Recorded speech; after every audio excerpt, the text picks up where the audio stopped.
Hello guys, आज हम पढ़ेंगे एंडोमेट्रियोसिस। तो जो एंडोमेट्रियोसिस है उसको हम दो पार्ट्स में करेंगे। पार्ट वन है, इसके अंदर हम कुछ जनरल पॉइंट्स देखेंगे, सिम्टम्स देखेंगे, एग्जामिनेशन फाइंडिंग्स देखेंगे। और जो नेक्स्ट वीडियो होगा उसके अंदर हम मैनेजमेंट देखेंगे। ठीक है, तो चलो स्टार्ट करते हैं कि एंडोमेट्रियोसिस क्या होता है। तो देखो, सबसे पहले ये ध्यान रखना कि जो एंडोमेट्रियम होता है वो क्या होता है, इनर लाइनिंग होता है यूट्रस की। ठीक है, तो ये जो यूट्रस है उसकी इनर लाइनिंग क्या होती है, एंडोमेट्रियम। अब ये जो एंडोमेट्रियम है वो क्या है, यूट्रस के अंदर ग्रो करती है ओनली। ठीक है, लेकिन यही एंडोमेट्रियम अगर यूट्रस के बाहर ग्रो करने लग जाए, ठीक है, किसी भी पार्ट में अगर यूट्रस के बाहर ग्रो करने लग जाए तो उसको हम कहते हैं एंडोमेट्रियोसिस। ठीक है, अब देखो, जो एंडोमेट्रियल टिश्यू होता है वो क्या हो जाता है, आउटसाइड यूट्रस। ठीक है, अब कुछ जनरल पॉइंट्स देखते हैं।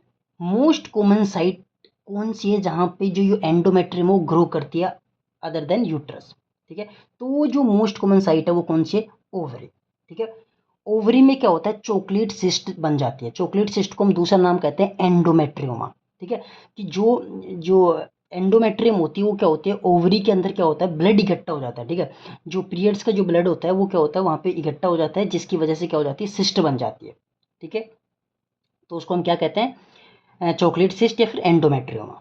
ठीक है, सेकंड साइट होती है पाउच ऑफ डगलेस। ठीक है, पाउच ऑफ डगलेस, जो पाउच ऑफ डगलेस होता है, ठीक है, वो कहाँ होता है, यूट्रस के पीछे होता है। एक डीपेस्ट प्लेस होती है जहाँ पे क्या हो जाता है, जो पीरियड्स का जो ब्लड होता है वो वहाँ पे चला जाता है, वहाँ पे इकट्ठा हो जाता है, जो उसके अंदर जो एंडोमेट्रियल टिश्यू होते हैं वो वहाँ पे ग्रो करने लग जाता है। ठीक है, थर्ड है ब्रॉड लिगामेंट। ब्रॉड लिगामेंट क्या होती है, जो यूट्रस को सपोर्ट करती है, वहाँ पे एंडोमेट्रियम ग्रो करने लग जाए।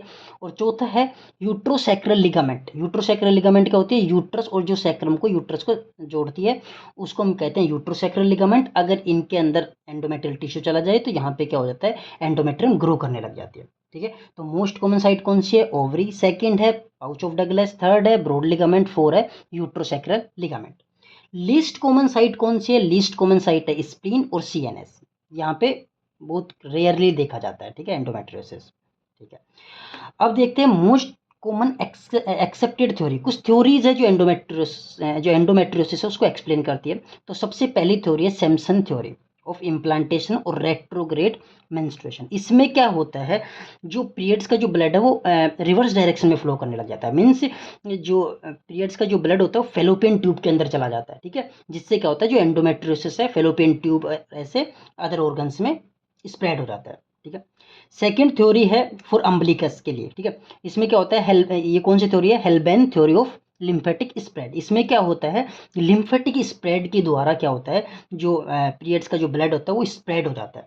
ठीक है, इसमें क्या क्या इन्वॉल्व होता है, अम्बलाइकस। ठीक है, for distant site like lungs. ठीक है, अब ये क्या होता है, जो ब्लड होता है ये मतलब दूसरी प्लेसेस में भी स्प्रेड हो जाता है, जैसे लंग्स के अंदर मोस्ट कॉमन कौन सी इन्वॉल्व होती है, लंग्स। ठीक है, इसको हम कहते हैं Ivanov theory of lymphatic spread.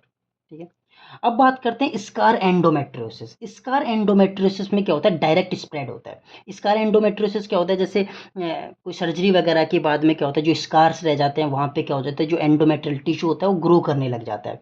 ठीक है, तो उसकी वजह से क्या होता है, वहाँ एंडोमेट्रियोसिस हो जाता है। तो कौन सी ऐसी सर्जरी है जिनके बाद में एंडोमेट्रियोसिस होने का सबसे ज़्यादा चांस होता है, तो कॉमन सर्जरीज होती है after episiotomy, caesarean section, hysterectomy और मायोक्टोमी। ये ऐसी कॉमन सर्जरीज है जिनके बाद में एंडोमेट्रियोसिस होने के सबसे ज़्यादा चांस होते हैं। लीस्ट लाइकली सर्जरी कौन सी होती है, आफ्टर हिस्ट्रेक्टोमी। ठीक है, हिस्ट्रेक्टोमी के बाद में बहुत कम रेयर चांस है कि इसका एंडोमेट्रियोसिस होने के। ठीक है, अब एंडोमेट्रियोसिस में क्या सिम्टम्स देखने को मिलेंगे, जिस फीमेल के अंदर एंडोमेट्रियोसिस हो रहा है उसके अंदर हमको क्या सिम्टम्स देखने को मिलेंगे।